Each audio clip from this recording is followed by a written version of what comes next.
So you're controlling it there and not up top. Yeah, give me 1 second. Sorry.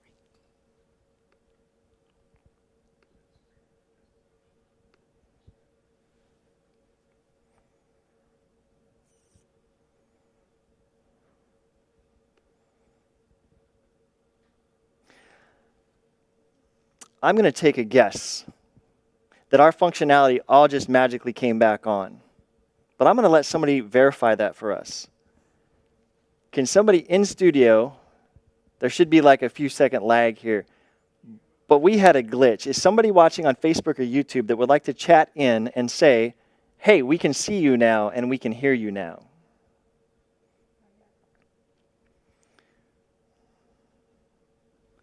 All right, I'm going to do something. We're back live, aren't we? I think what I need is for somebody in-house to make sure they're actually watching Facebook or YouTube. Yes, they all should be on now. Okay. As long as one is on, they're all on. All right, friends, thank you for your patience. What you're seeing is chaos on the set, and I'm going to take the hit for this one because we use a software program called Restream, which is amazing if you turn it on. So, if you don't turn on Restream, my entire audience is sitting out there watching a countdown clock not move or nothing. So, I apologize for that. That's me. My name is Joe Nesbitt, and the mistake is mine. So, I just want to say thank you so much for being with us tonight for night 3 of Unchained with Pastor Richie Halverson. Last night, Pastor Jay was here with his guest, Jay Rosario. And I hope that you saw that the message that we are trying to communicate each night for 10 nights is that there is hope beyond your deepest valleys. That whatever the hurt, the hang-up, the heartache, or the habit is, that there is a hope beyond that. And so we have incredible guests each night. Our guest tonight is Karen McDougall. And Karen and I have been on a journey together for 7 years. Her husband is here, Bob McDougall. He's going to be on a little bit later for the Q&A. And friends, their journey is incredible. It's a testimony to God. It's a testimony to AA. Is that fair to say? Yes, it is. And we're going to explore that a little bit tonight. So I want to welcome you. Thank you for hanging in there while we solve that technical glitch. We appreciate you tuning in to night 3 of Unchained. That being said, let's go ahead and share some experiences with you. Thank you again for being here. You're welcome. Glad you're here. Could you tell us and tell the viewing audience a little bit about yourself, where your journey starts and some of the early history? Sure. So I grew up in a Christian family, wonderful parents. I'm the youngest of 4 kids. And I attended Christian schools for 16 years. I grew up in an alcohol-free family. When I was like 17 years old, I was babysitting and was curious because in the refrigerator there was some alcohol. I thought, I wonder what that really is like. Okay. So I tried it, and it didn't taste good, but the way I felt was kind of incredible. Okay. And I said to myself at that moment, you need to not do this again, because it just seemed like it would be trouble for me. All right. So there's no propensity for it in the family. This is something this is not what they do at home. Right. But that was there, and that was your first experience with it. Yes. That was where that crossed paths with your life. Yes. So you go from that point. At what point, because you said, hey, this isn't something I should do again. Well, where did this show up again? How did you and that cross again? A couple of times in college, not a lot. But when I left college, I had a degree in music education, and I moved to a new city where I didn't know anyone, which is kind of interesting because Massachusetts is not a very big state, and musicians kind of know one another. And I knew people who knew people, but I didn't have any friends there. And I moved into an apartment all by myself and started my journey as a teacher, which I was excited about, but I was really scared. Sure. A little bit lonely, being in a new place. And I happened to meet up or be taken in by this family who had invited me out for dinner. A few of their kids were at the school, so they had invited me out for dinner. Well, they all drank. Okay. And they said, "You don't drink?" And it's like, "Well, I have." And it's like, "Well, you just haven't had the right thing." So Okay. that's where it picked up again. So a social aspect to it, not necessarily anything else at that point, but hey, the group of people that I'm hanging out with are doing with it. Right. That's what they do. And okay, let's do that. Right. Okay.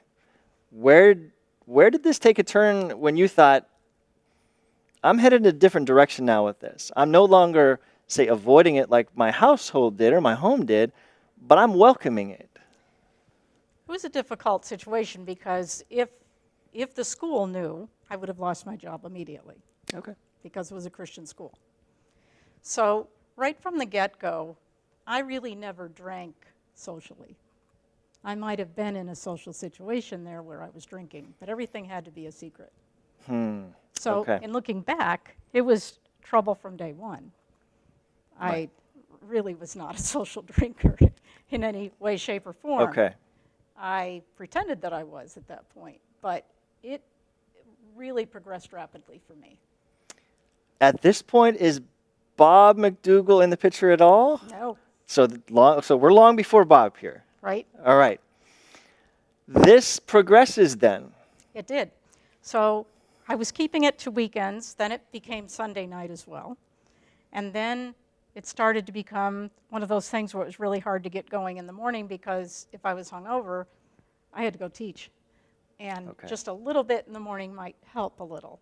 Right. And in the end, which was only a little more than a year and a half later, I was actually, I'm not proud to say, taking alcohol to school with me in a Snoopy thermos and putting it in the closet. Okay. And one morning when I got to school near the end of my career there, one of the pastors from a church, a local church, was there bringing his children in, and he said, "If I didn't know you better, I would say you were out drinking all night. You look awful today." Wow.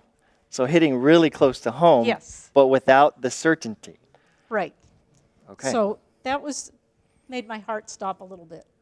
And I was scared because I realized that other people were starting to see something was wrong. There's something's giving things away. Oh, yeah. Okay. Does it go beyond this? I mean, how deep does that valley go? Very deep. It went very deep for me. So eventually, everything came out. Everything. And my life was a complete shambles at that point. I was pretty good at saying, "Hey, how are you?" "Good, I'm fine, Everything was always fine. Right.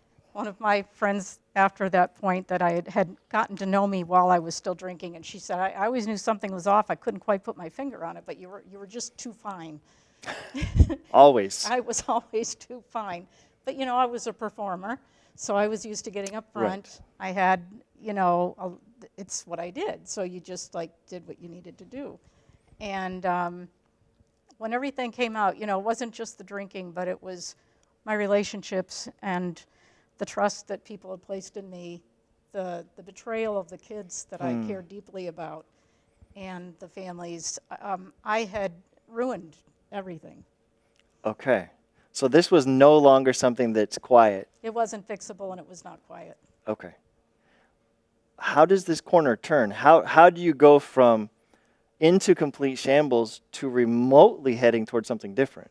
So I should mention that right before everything went to shambles and became known, I was introduced to Bob on a blind date.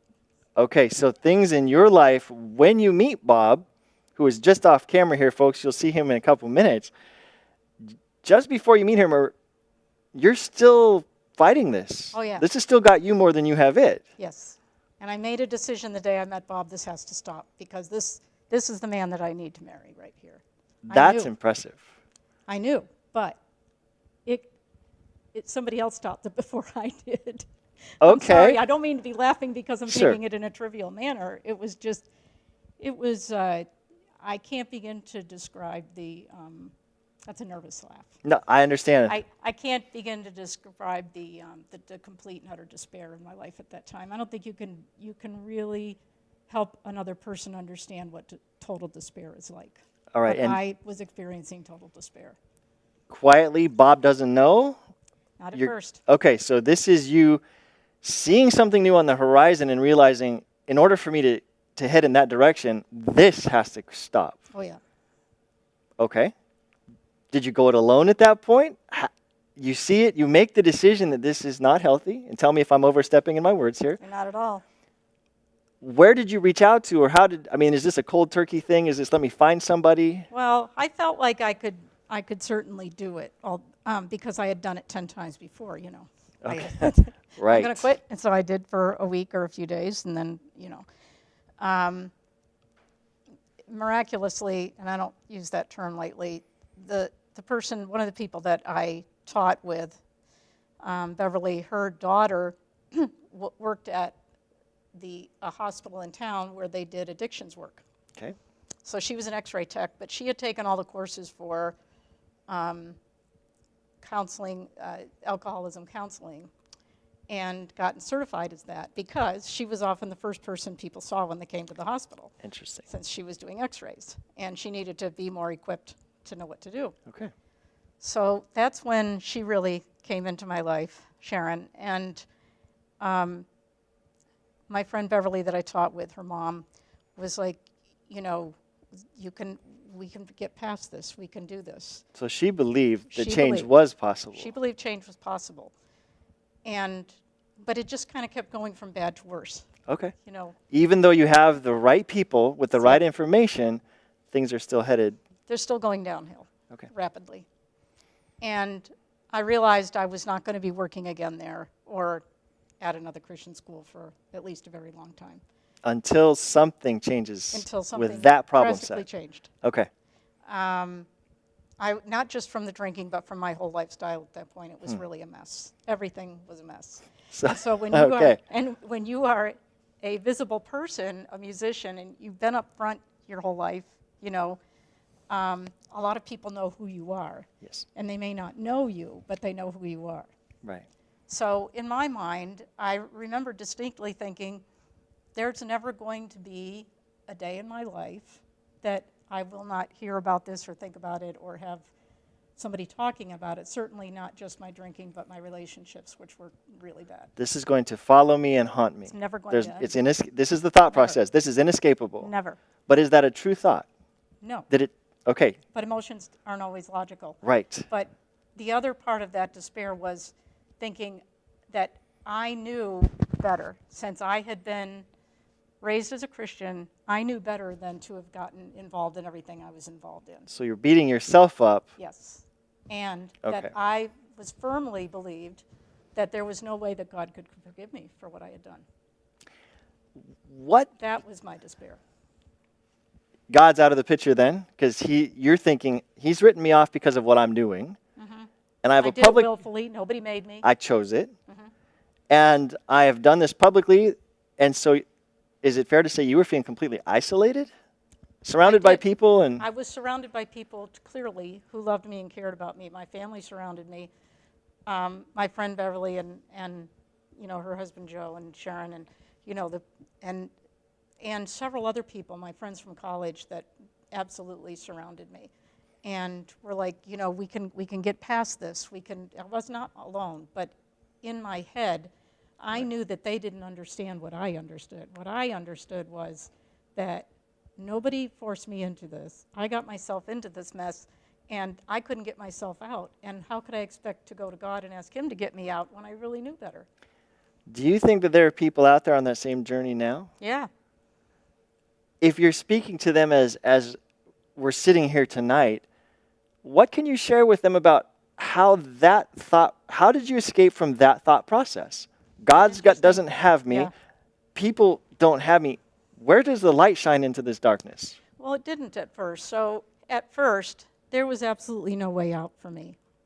So I'm not proud of any of what I'm saying. The only reason I would say any of this tonight is to just say how God delivered me. Right. So I actually tried to overdose one night, and I took enough to kill a few people.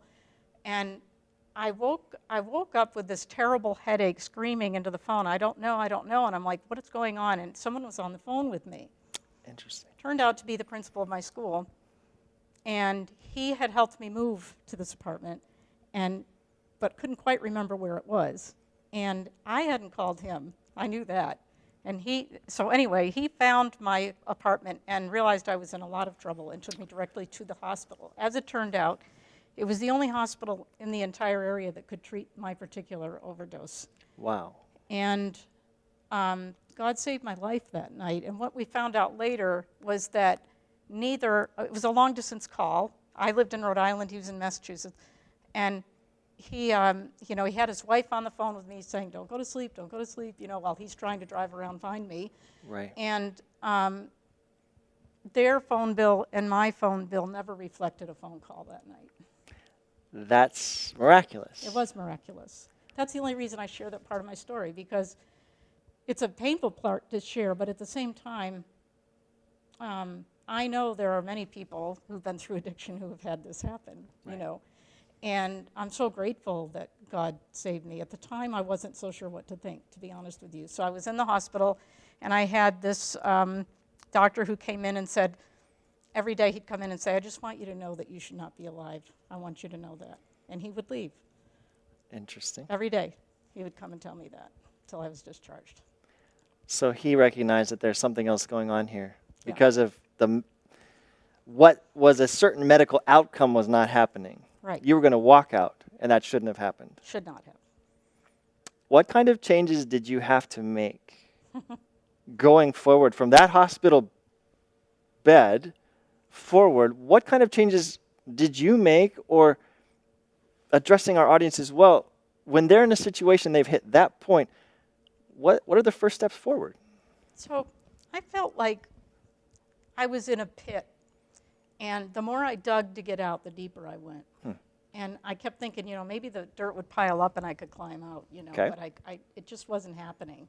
My brother called me that one night after that and said, it's like you've tipped over a big dump truck full of gravel, and you can't just throw it all back in. You kind of Right. have to go in one piece at a time.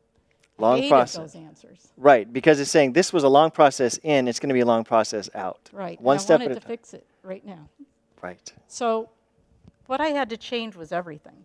I started going to AA, and I looked at this, when I started going to AA, it was 1980.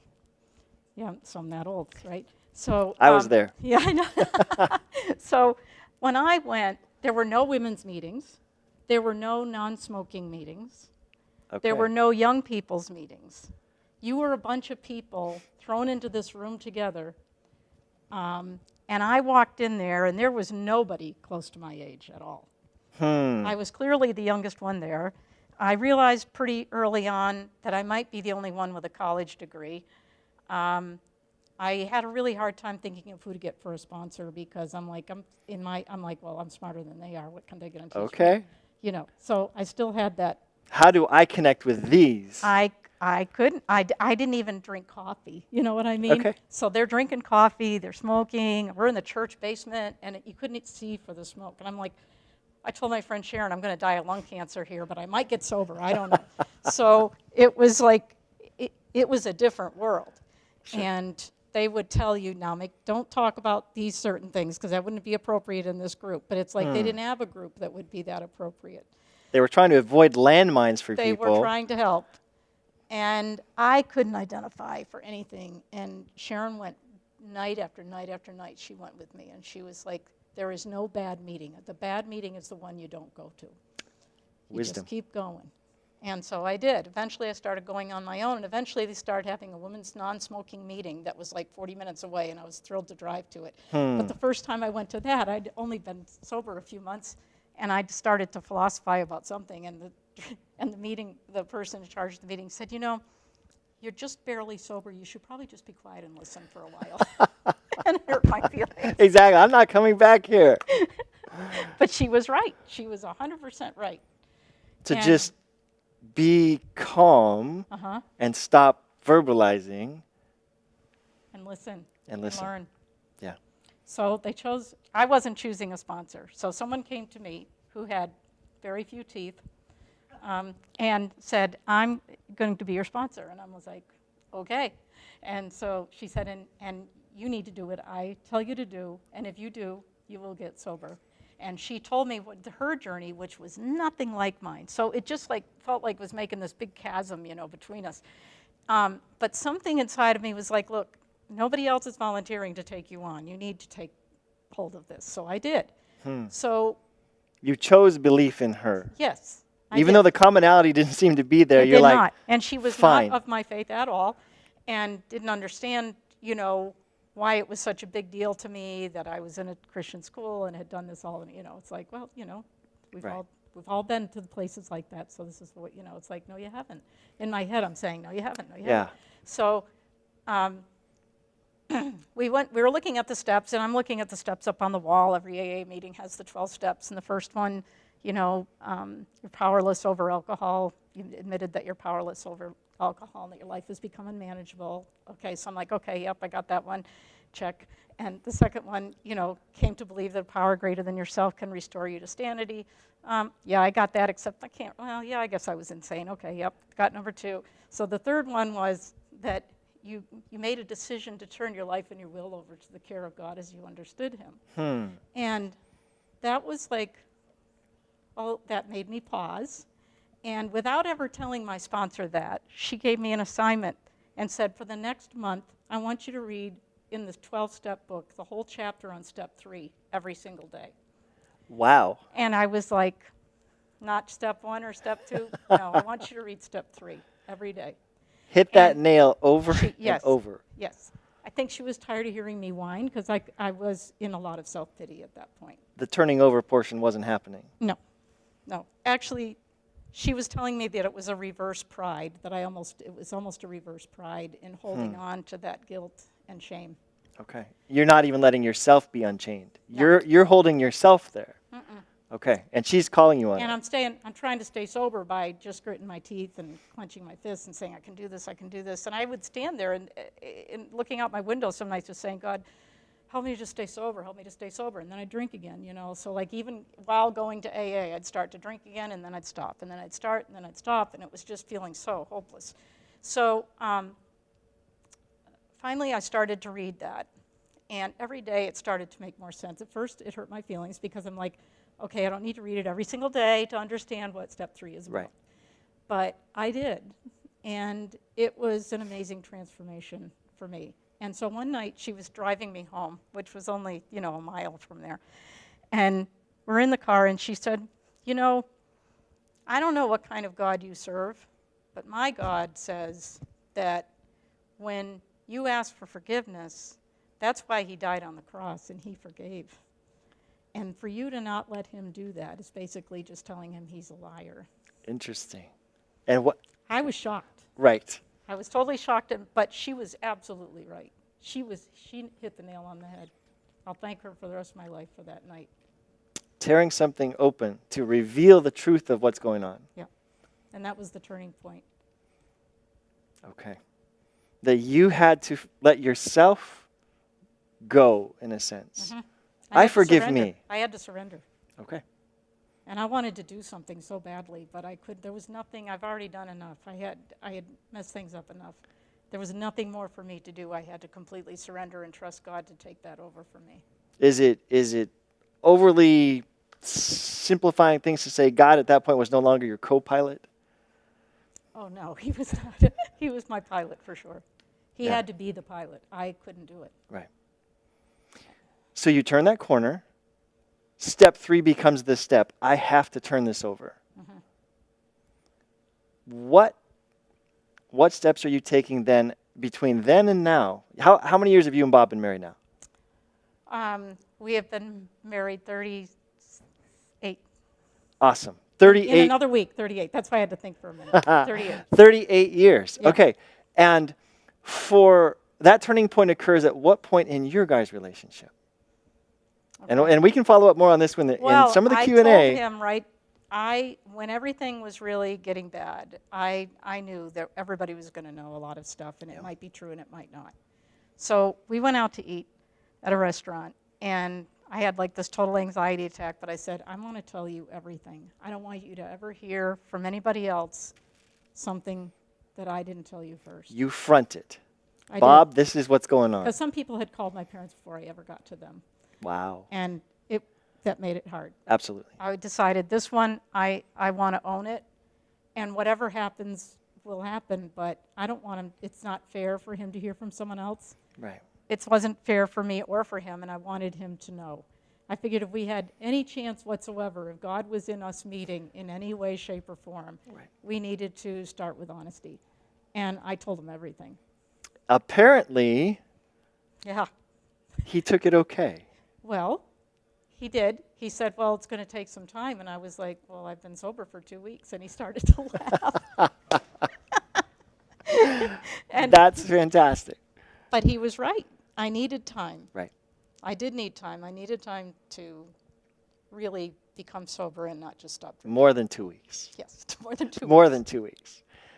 What advice would you have for someone out there who is, say, they recognize the problem, but they haven't hit that turning point yet? What advice could you give them that might give them a sense of, hey, this is possible? You had that one person that stepped into your life and said, this is possible.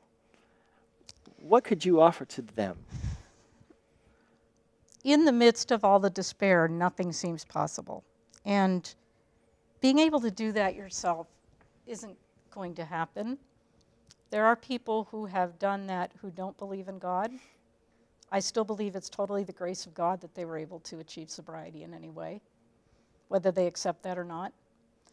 And I believe strongly that AA is a God-given program, that the plan of salvation is really laid out in the 12 steps. It took time for me to understand that, but I really believe that strongly. But if God could forgive Peter or David or any number of the stories in the Bible of people who had really not done so well in their lives, then certainly he could forgive me for what had happened.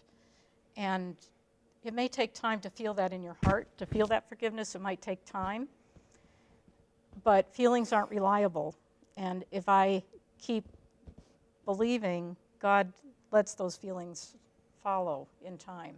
And it just has to be one little small step at a time and one day at a time. I appreciate that.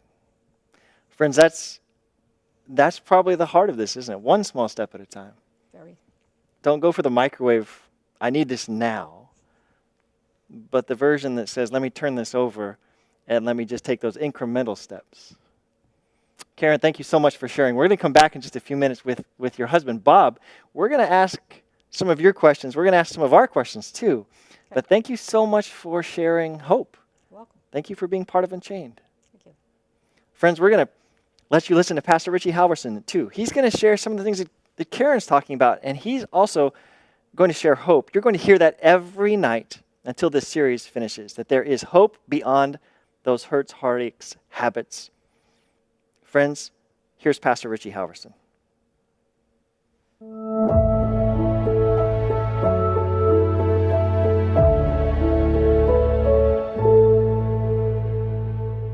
Welcome back to Unchained, Hope and Healing from Addiction. So far in our journey, we've seen how life can possess you. All kinds of demons. People have debt problems, and they've got money problems and anger problems, and you name it. We all have problems. But the importance of getting honest about those problems is where the journey of recovery can begin. Once I got honest about my addiction, that's when I started being able to get into the solution and what I could do for that problem. So once we can finally admit the problem, that's when we're able to get into the solution. I've often heard the first 3 steps of the 12 steps summed up like this. I can't, right? That's the honesty part. That's the problem. I can't do it. I can't stop. He can. That's the hope. That's the belief that someone bigger than us can help us. And then the third step is, I think I'll let him. So I can't, he can, I think I'll let him.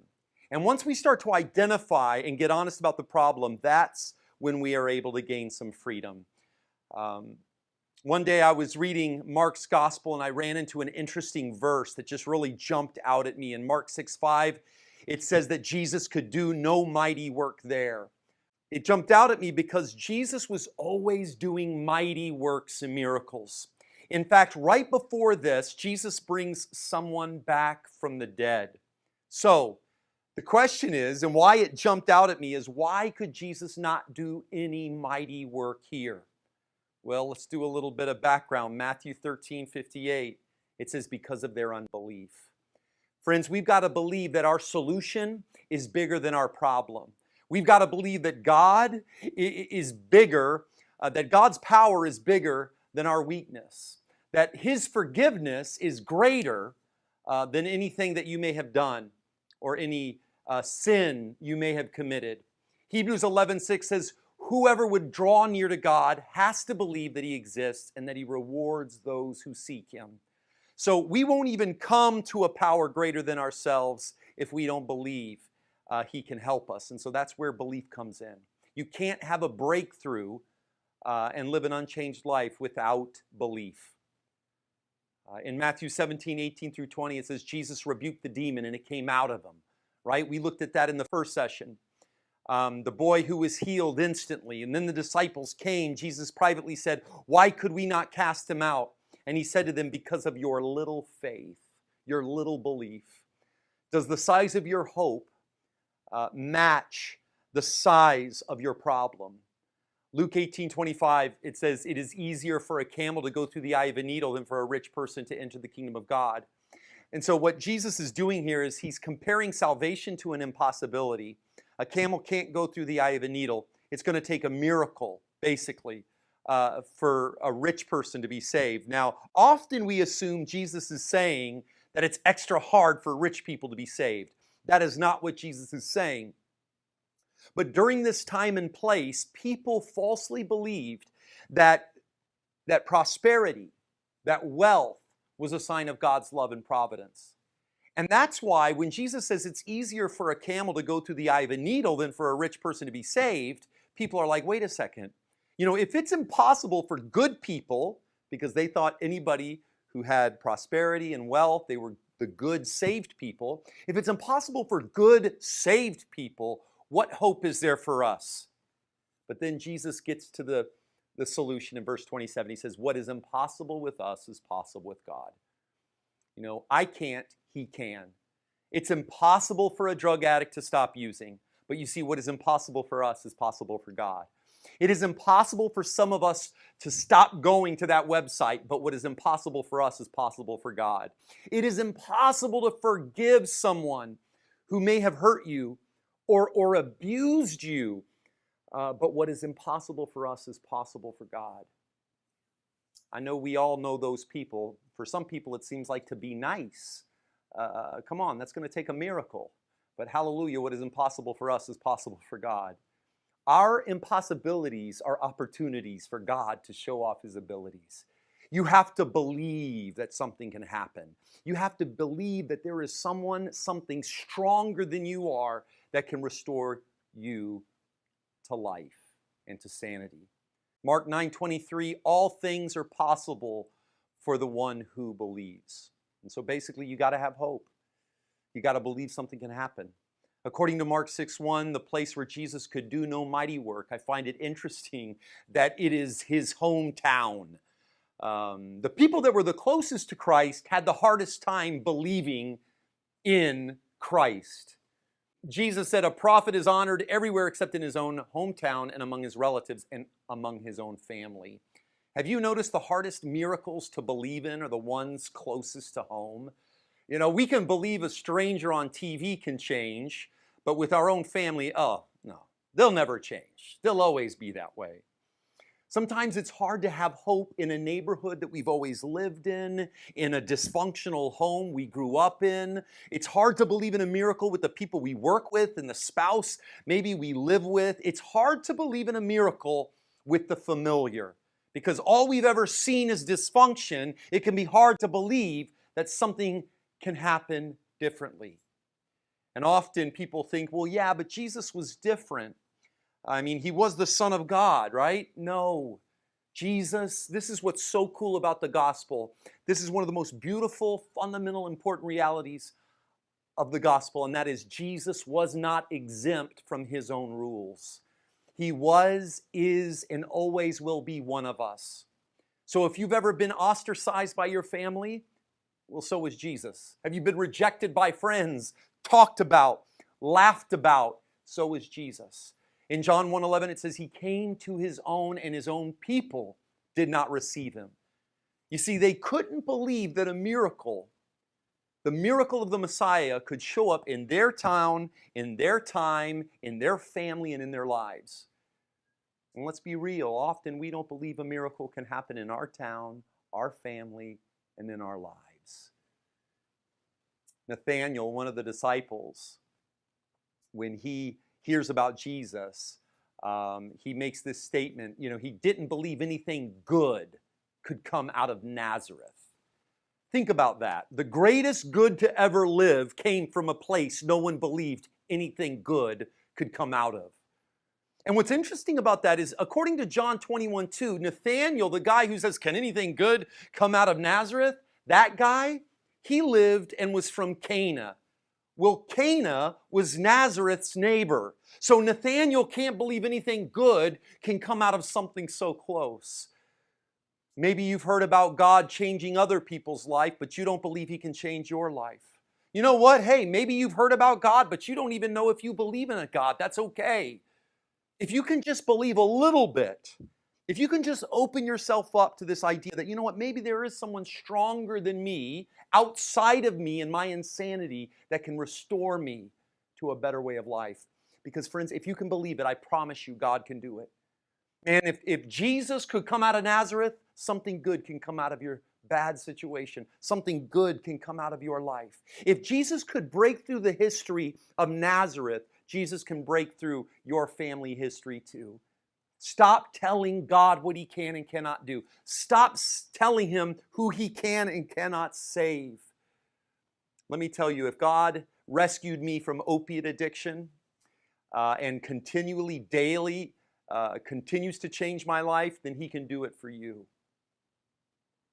John 7:5 says, not even Jesus' brothers believed in him. Those that were the closest to the miracle missed it the most. Mark 3:21 says that when his family heard it, they went out to seize him, for they were saying, this guy is out of his mind. Now, this word for seize means to control. And so Jesus' own family tried to come between him and his plan.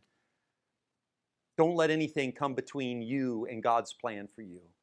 Don't let someone else's lack of belief get in your way. Don't let the chain of someone else's dysfunction hold you back. Mark 6:6 says Jesus kept on teaching. So even though this town, he could do no mighty work there, Jesus didn't get discouraged. He didn't give up. He just kept on teaching. Maybe you've tried to quit 1,000 times. Keep on trying. Maybe you tried to pray 1,000,000,000 times. Keep on praying. Keep on hoping. You may have gone to treatment 12 times already. Give it another try. If you want God to do a mighty work in your life, then you have to believe that God can do it. You got to believe that a miracle can actually happen. Regardless of how bad the situation may look, if you can believe it, there is a power that can set you free from the dysfunction or the addiction in your life. There's this neat story in the Bible where the father of an epileptic brings his son to Jesus. Mark 9:23-24, Jesus says to him, if you can believe, all things are possible to the one who believes. And in verse 24, immediately the father of the child cried out and said, I believe, help my unbelief. So he believed a little bit, but you know what? All he's ever known is his son who had a condition, who had an ailment, who had a struggle. All he knew was the problem. That's what he had only known. His son was born with this condition, and so that's all he knew. So he had a little belief, but he had a little bit more unbelief. And so he recognized, he got honest. You know what? I think I believe a little. Help my unbelief. If you just have enough belief to open yourself up to something new, There is a power that can restore you to sanity. I had recently been kicked out of a halfway house. This was towards the end of my addiction. I was living in my car. I had been in and out of treatment. I was on the verge of giving up. I couldn't go home for obvious reason. My wife couldn't trust me. My family couldn't trust me. Nobody could trust me. And I remember I was there living out of my car, and I had the opportunity to go to treatment. I had recently, the county sheriff had told me I had another warrant for my arrest, and that after Christmas I should turn myself in, because it was actually Christmas Eve. That I should probably turn myself in because after Christmas, because I was going to be going away for a little while. And so I had the opportunity of going to treatment, and I thought, well, go to jail, treatment, I think I'll go to treatment. And so I went to treatment, and I had been to treatment so many times before. I felt cursed. I felt like nothing was going to change. But I'll never forget it when I was in my car there, and I just felt completely spiritually, emotionally, mentally bankrupt. In the darkness, I heard God say, look, just believe. Just believe enough to try again. And I said, just like that father, I believe, but help my unbelief. And the little belief I had to give it another try was enough belief for the miracle to take place in my life. And that's when I started working that process of recovery, and my life began to be unchained from the addictions that I had dealt with for years. In 1 Corinthians 15:7, it says, after Jesus' resurrection, he appeared to James and then to all the apostles. Now, there are a number of people in the Bible named James, but most people agree that this is Jesus' brother, which gives me hope. Because the same person that John 7:5 says didn't believe in Jesus, now believes in Jesus. He begins his letter in James 1:1. He says, James, a servant of God and of the Lord Jesus Christ. So the same one who didn't believe in Jesus now believes in Jesus, and a miracle is taking place. He's unchained from his unbelief. According to the Jewish historian Josephus, in AD 62, a mob takes James, the brother of Jesus, to the top of the temple. They want him to renounce his belief, his faith, the same guy who used to not believe in Jesus, to give in, to give up. But James looks out, and it's recorded in history that he says, why do you ask me about the Son of Man? He dwells in heaven at the right hand of the mighty power, and he will come in the clouds of heaven. He did not renounce his belief. No longer is he chained by hopelessness and fear. He's no longer chained by closed-mindedness. Belief has opened a door to a new reality. Where once no mighty work could be done, now a miracle is taking place. Belief has broken through the paralyzing chain of James' unbelief. Hope has broken through hopelessness. And that's why James is the one who writes, but let me ask in faith, without doubting. For the one who doubts is like the wave on the sea that is driven and tossed by the wind. For that person must not suppose that he will receive anything from the Lord. Blessed is the man who remains steadfast under trial. For when he has stood the test, he will receive the crown of life, which God has promised to those who love him. Stop putting limitations on God's power. Stop getting in the way of your miracle. Don't let doubt and unbelief stop you. What is impossible for you is possible for God. Look at James, the brother of Jesus. Man, if the kingdom of God could show up in his time, in his town, in his home, in his brother, then the kingdom of God can arrive in your time, in your town, in your home, and in your life. Welcome back. That's a powerful message by Pastor Richie, isn't it? Now, it's interesting because he just mentioned something about asking in faith without doubting. But in the journey that we're on tonight, there's room for some doubts. And I want to ask our guest, and you're seeing now Bob McDougall and Karen McDougall. And I'm Joe Nesbitt if you just tuned in, and we've been exploring what it means to come through a really big valley with alcohol and then out the other side toward health. And the word that Pastor Richie mentioned there, when he's saying faith and not doubting, in the journey that you and I were talking about kind of in between there, you mentioned that there's some places in there where maybe the people supporting you might have doubted a little bit, hey, am I really being helpful or not? Do you want to comment a little bit more on that? Sure. Um, it was a hard time for my friends and family that I learned more over time. Um, I know that our friends who introduced Bob and I, Sherry and Kevin, were very supportive. I was at their home the night before that awful day of my overdose. And I know that it probably felt like they didn't do enough or understood enough. But whatever people do to help at a time like that maybe is not enough, but it's not their fault that it's not enough. And it's important for people to still intervene. They're 100% committed. They're 100% invested in trying. And it's not the wrong thing. Right. I was so convinced that I was beyond hope.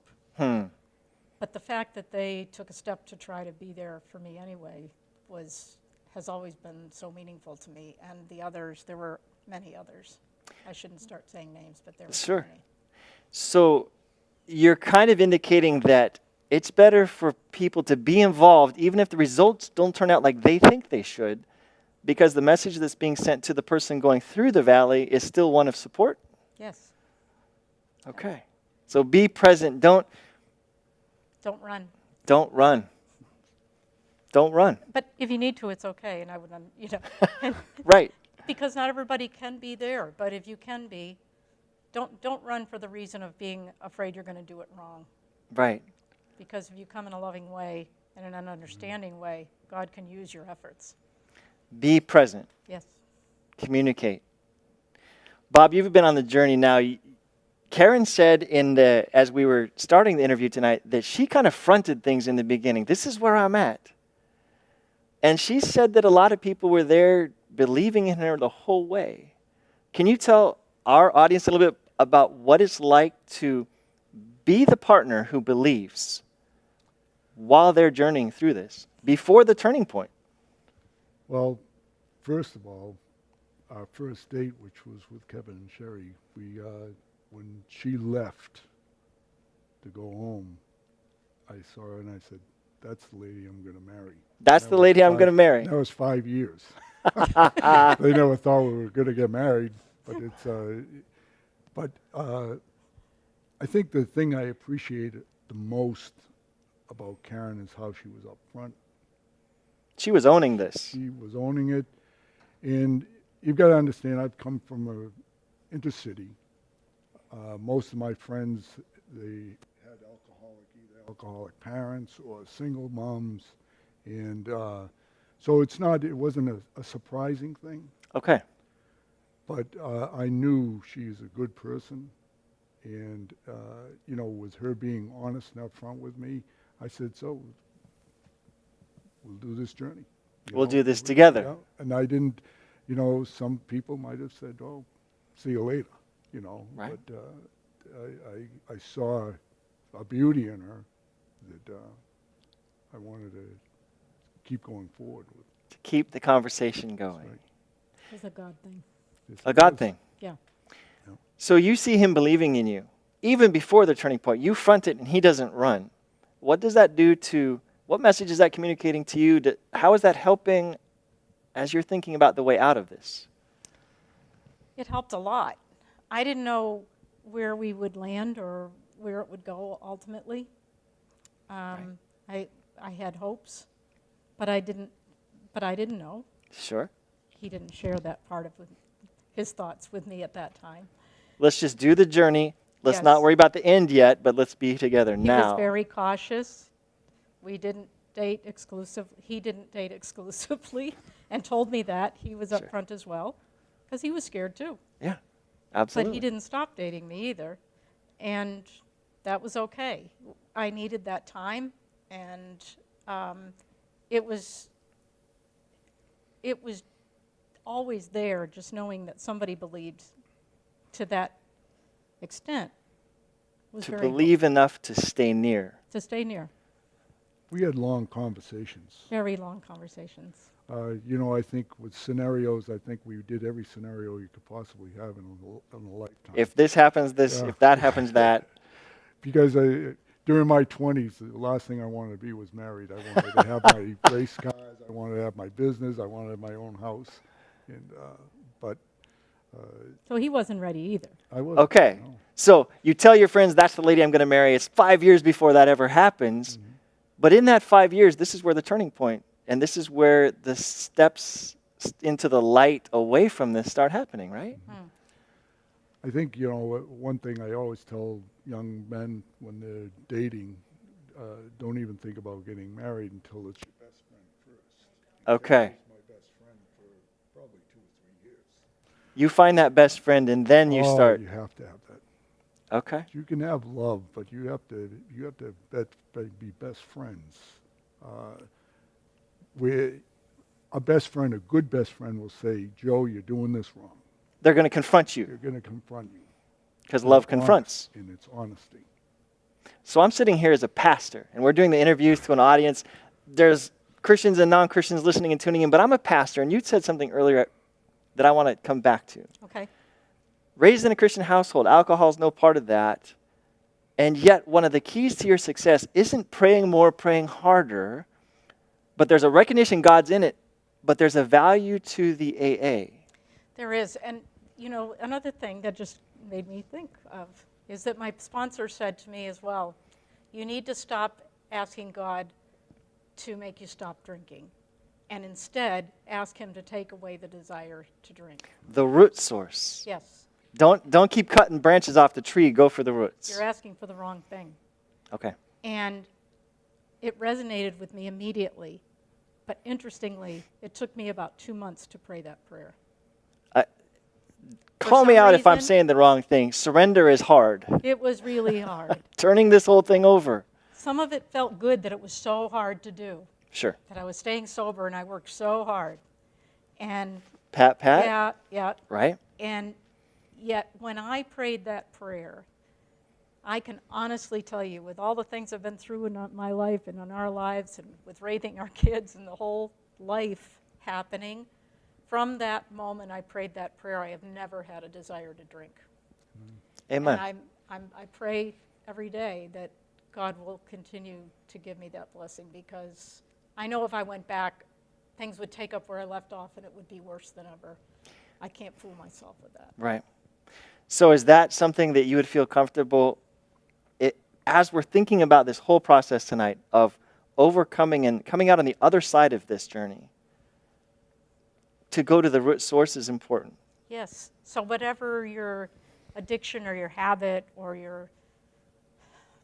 your struggles, the point is that what worked for me was to ask that God take that desire away. Okay.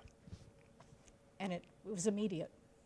So here we are 38 years later in a very incredible journey. Starts with some real honesty and some real confrontation. This is the situation I'm in, and then this is the situation we're in. But here 38 years later, in what, a week? Yep. On the other side of that. Yeah. It's the grace of God. It's the grace of God. And I'm struck by what you said. The key role that having a community like AA played in being able to go through those steps. Step 3 being hugely important. And then continuing the recognition that I can stay on this side of it because of people believing and then coming to that realization yourself. Yes. Any closing thoughts? Anything that you guys would like to say to those who are listening? When you're thinking of this journey and what we've been sharing tonight, is there anything else that you would like to say that we haven't said? It's easy sometimes when people ask me what happened I want to be careful not to leave with anyone the feeling of the pain that endured first, but instead to remember the victory that God gives, because I can never talk about my story without talking about the demons in Mark 5. Right. That is, I was so happy that Richie talked about that right at the get-go, because that is absolutely what it's like. That those powers are so strong, you can break chains and shackles and everything else to go with yourself will run riot, But that the real story is the amazing understanding and grace of God and the forgiveness and the freedom that he gives, which is unspeakable. Freedom unspeakable, chains behind and freedom ahead. Yes. Karen and Bob, thank you so much for sharing tonight. It's a powerful witness. And friends, I hope that you see that what they've experienced, finding a best friend, first of all, but then coming out on the other side of something that seemed impossible. Thank you again, guys. Thank you. Friends, we're going to do this. We're going to have more guests with similar stories of hope for you for the next few nights until each night from now until June 11. Now, if you haven't registered yet, if you haven't texted in, I'm going to put something on the screen for you, and I want you to take a moment. If you want to win an opportunity to win Pastor Richie's book, his own journey from opioid addiction to being unchained from that and how he got there, please consider the number on your screen there, 903-666-4541. Just text the word register to that. We'll take that. You'll be entered for that nightly drawing, and you'll have an opportunity to read Pastor Richie's account of how God, as with Karen and Bob, how God helped him find a way through something that seemed impossible. Now, I'm going to pull up tonight's winner, which I have been texted here, and tonight's winner is Andrea Ventners. Andrea, you are the winner for tonight. Thank you for registering. We will contact you and get that information to you. Friends, if you want more life-changing stories, would you please join us tomorrow night at 7:30? And each night at 7:30 until June 11, we want to encourage you. We want to continue to have you hear accounts that might encourage you to believe there's hope for you too. God bless you. Thank you for tuning in tonight. We hope to see you tomorrow night at 7:30 for Unchained. Take care, friends.